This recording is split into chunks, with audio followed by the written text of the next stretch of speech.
The calculation for the Qibla seems incorrect here. Let us review the tangent, Master. The shadow observations differ. Preach.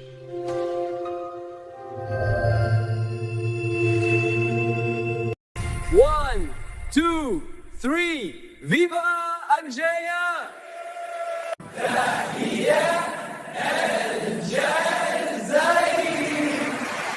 Welcome to the Deep Dive.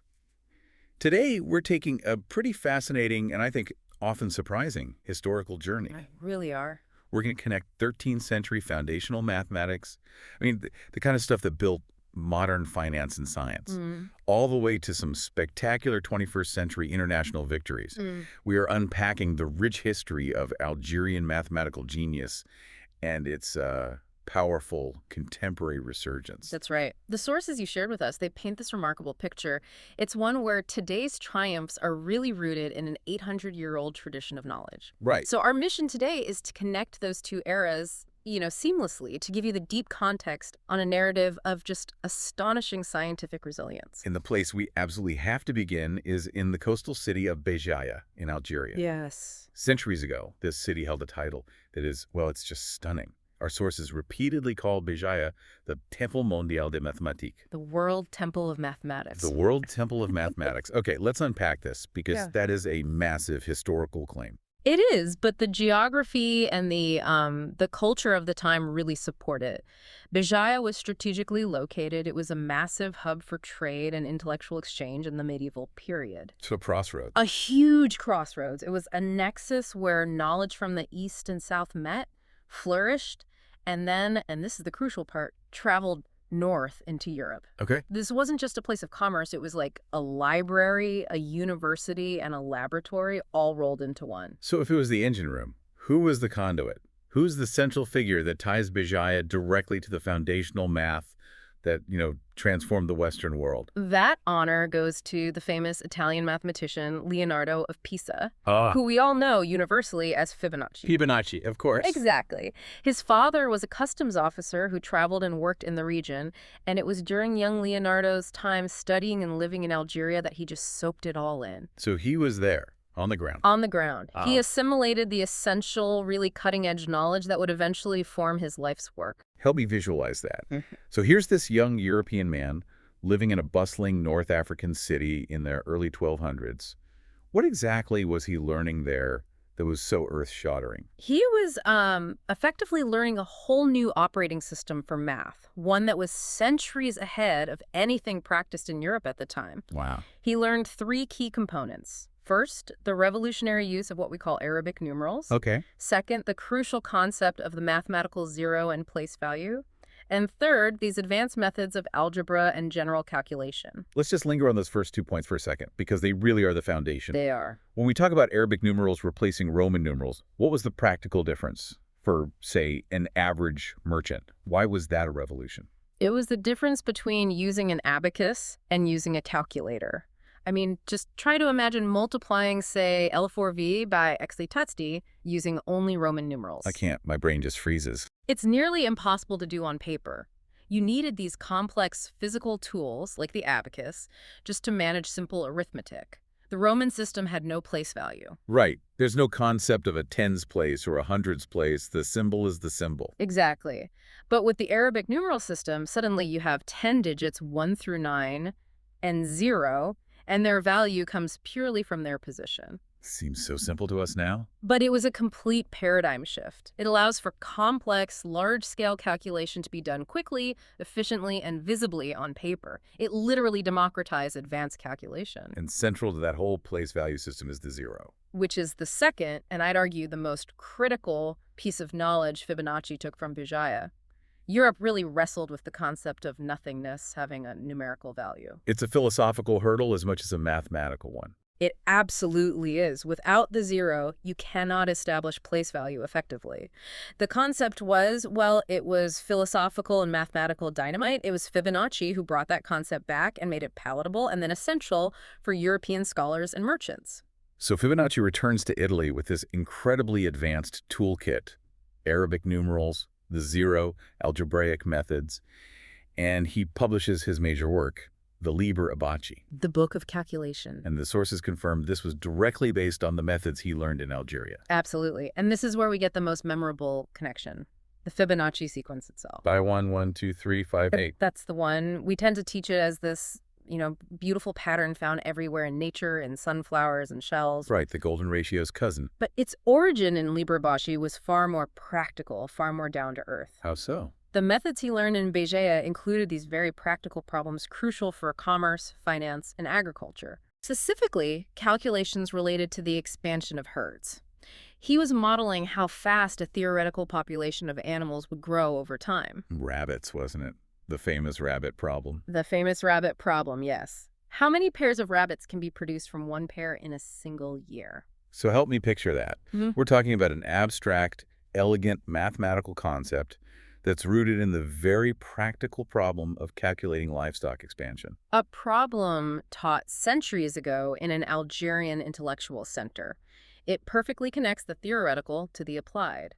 It shows the sophistication of the education that was just available in Béjaïa at the time. So Liber Abaci introduces these foundational, Béjaïa-sourced concepts to Europe. And it lays the essential groundwork for everything that followed.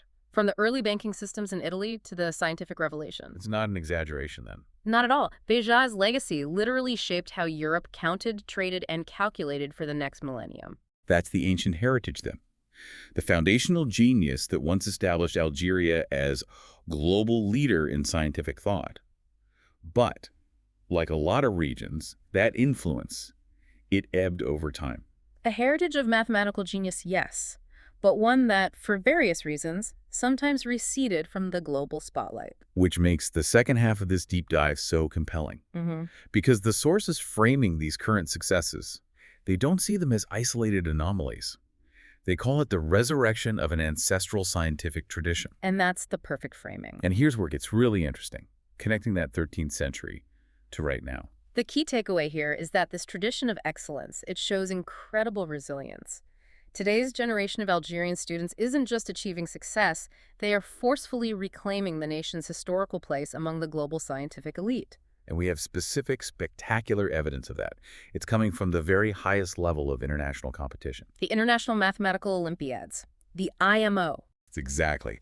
For our listeners who might not be familiar, what is the IMO and why is winning it such a monumental achievement? So you should think of the IMO as the Global Olympics for high school and early university mathematics. It is the gold standard. The absolute peak. The absolute peak. It's not about quick calculations. It's about deep, creative, non-standard problem solving. In what kind of fields? Number theory, geometry, combinatorics, algebra, really difficult stuff. Only the best of the best students in the entire world even qualify, and the competition is just unbelievably fierce. It tests pure intellectual horsepower. Okay, so let's start with this spectacular breakthrough in 2024. The initial triumph of this modern resurgence, it really began with one young man, Bachelor Durat Shamseddin Abdelali. Right. In 2024, he achieved a monumental success, both for himself and for the nation, by winning the gold medal for Algeria at the 65th International Mathematical Olympiades. And that victory took place in Bath, in Great Britain. That's right. A single gold medal on that stage is massive. But as the sources show, and this is the key part, this wasn't a one-off. Yeah. The follow-up victory established a clear pattern, a resurgence. It proves this is a system working, a tradition revived. Absolutely. We fast forward just a year to November 2025. Right. This time, it's not one person, it's an entire team solidifying Algeria's dominant position. From the same institution. Yes, a group of 4 highly talented students from the École de Mathématiques, the ENSM in Algeria. They went above and beyond a single medal. What did they do? They achieved gold and, crucially, first place in the overall team competition. First place, globally, against the fiercest academic competition the world offers. First in the world. We need to underscore the significance of that. Yeah. Where was this IMO held, and how many nations did this team beat out for that top spot? This was the 2025 IMO held in Moscow. They were competing against strong mathematical powerhouses, China, the US, Russia, from over 40 nations. And they came in first. To achieve first place in that environment means that, collectively, their 4 solutions demonstrated unparalleled depth, creativity, and originality. It is the definition of global scientific domination in that specific year. And we have to name these young geniuses. We need to recognize them not just as winners, but as the modern inheritors of that Béjaïa legacy. Who were the 4 students from the ENSM team who took the gold in first place in 2025? These names, they really deserve to be remembered. Ben Maluka, Mohammed Amir, Okay.